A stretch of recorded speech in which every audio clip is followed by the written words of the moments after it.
सभी के लिए एक बार जोर से ताली बजा करके जयकारा लगाएंगे। बोलिए महालक्ष्मी मैया की जय।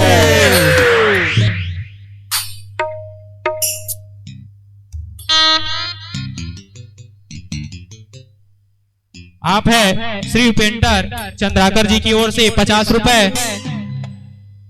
अपन स्थान में खड़ा होके ये मंच के गरिमा बना के आरती के सम्मान कर हो। आप सब मन अपन स्थान में खड़ा हो जाओ। साथ ही साथ हमारे समिति की ओर से संप्रेम भेंट स्मृति चिन्ह के रूप में सुश्री दुर्गा साहू जी ला संप्रेम भेंट दिए जाते। तो आप सब मन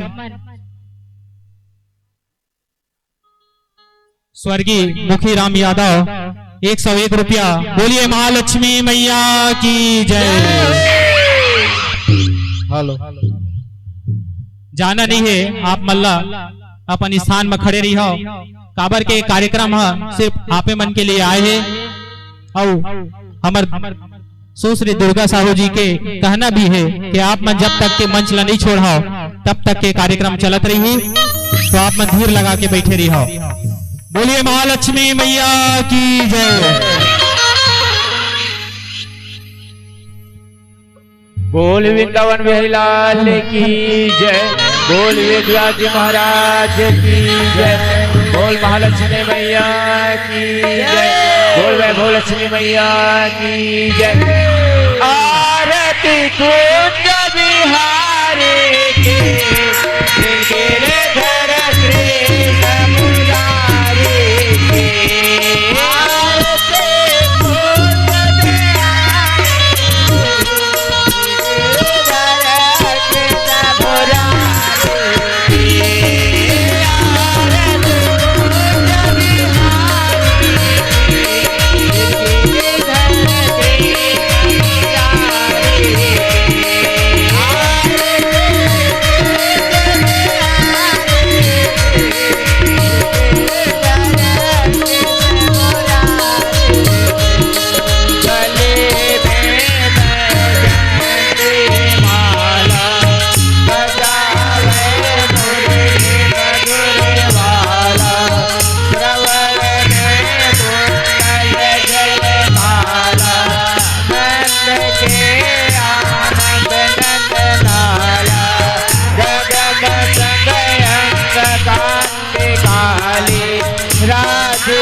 वृंदावन बिहारी लाल की जय, बोल महालक्ष्मी मैया की जय।